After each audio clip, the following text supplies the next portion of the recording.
congratulations, guys. Great to have the opportunity to talk to you both about this. And Adam, before you came in, and Evan and I were kind of having a little chat, and I was saying that this movie is so much fun, but yet it hits a nerve. There's no question about it. So, Evan, I want to start with you, and I wanted to know first off what your initial reaction was to the script. What you thought about it, and how exciting it was for you to be part of it. Well, my initial reaction was like, well, thank God it's good. You know what I mean? Because you read a lot of bad stuff, obviously, and I like that it was sort of a simple film. I mean, not simple emotionally, but it was a simple movie where it's like friends hanging out, relatable stuff. Everybody, it's a true ensemble that everybody gets to bring something to the table in this movie. They get to have an arc. They go through a range of emotions, and I saw a lot of potential for fun and for play. And thank God that Adam was cast and everybody else in the film too, because without that, rapport that you have with these other performers, it's going to be really hard to pull off something that feels casual and fun and relatable, So I wouldn't necessarily say there was a ton of like acting required, because we really just were in it together. And so when I to bring it back, just to say, like, when I read the script, I was like, oh, I could see this being a great movie in that sense, in the tradition of the, 80s, 90s sort of rom-coms that are a little bit more about people relating to each other rather than like robots or like high concept, crazy stuff that people are trying to pull out nowadays. Yeah. So.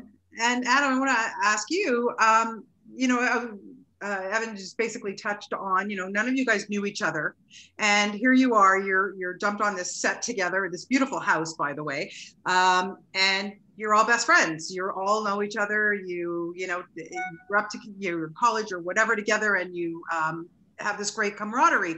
What was it like on the first day? Did you guys all have that immediate connection? And how did you, bond and get that? Because it really comes across really well in the film.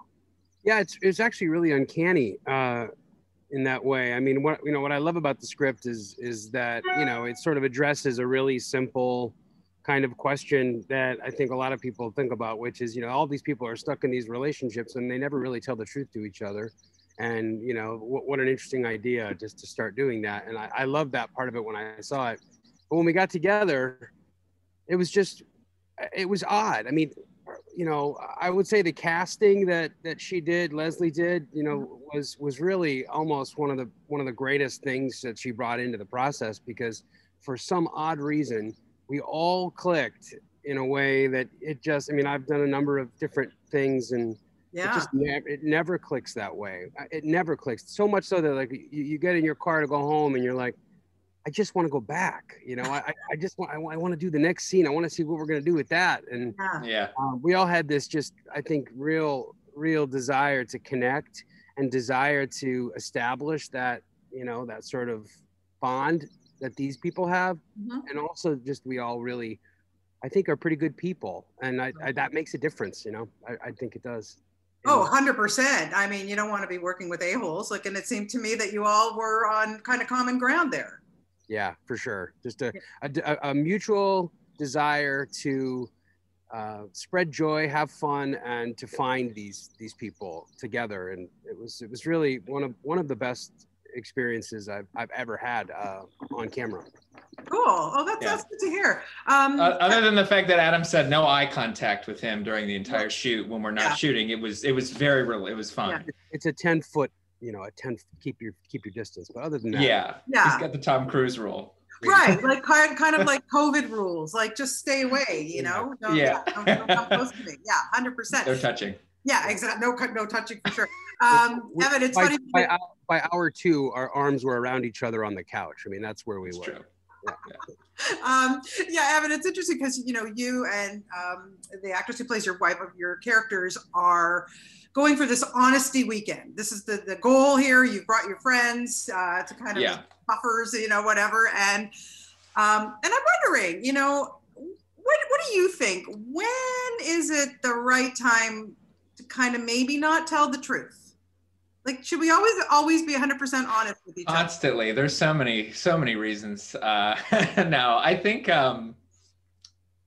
I mean, look, if you're in a very healthy relationship, I think it's very easy to do that. Thankfully, I just recently got engaged, and congratulations. Thank you. And it's awesome because I knew pretty quickly this was the one. It's like, oh, we get along so well. There's nothing trying.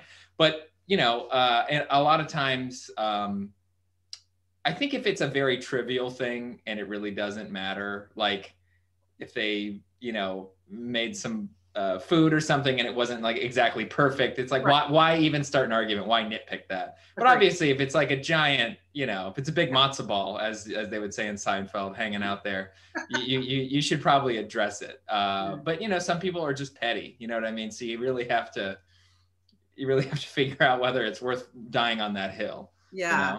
Yeah. Adam, what do you think about it? I think people tell the truth most of the time only when it's just absolutely necessary and when things have been pushed to a degree that are unsustainable. And that's pretty sad. Yeah. I think people spend way too much time with the wrong people most of the time. And mostly, I think, out of an effort to stay together in the way that their parents didn't. Right. Yeah. That's a good point. That's a really good point. Now, you guys have some great dialogue, some great stuff going on in this film. I was wondering how much of it was scripted, but how much of it was improvised, because there's just a lot of funny stuff. I mean, especially Adam, like when you're talking about the relationship with your wife, and it just, there's some really funny stuff with the guys. So who wants to jump in on that one? Evan, you want to take it? I'll start, but I'm sure Adam can improvise some lines as we go. I honestly can't remember. Like, I'd have to reread the script and then watch the film because I don't remember exactly which lines were scripted and which ones weren't. I know that, I can't take anything away from Leslie's writing because she wrote a fantastic script with a lot of truths in it, obviously, and very specific, funny things. And the great thing about her was that she was like, yeah, play around with it. Let's tweak the dialogue. Let's make it work for you. Let's make it work for the cast and ensemble. And I think once we all got together and we sort of had our own rapport, we, dug deeper into the characters that were already sort of written on the page. But, the fun thing was just making the comedy more specific. You know what I mean? I think the more you can hone in and make something very specific and it feels very real. Like I know that the scene where we do the song where we're kind of jamming and I have the guitar and we talk about Harry peeing in the trash can when he got drunk in college was kind of constructed, by us in that day, in that moment, sort of just to make it.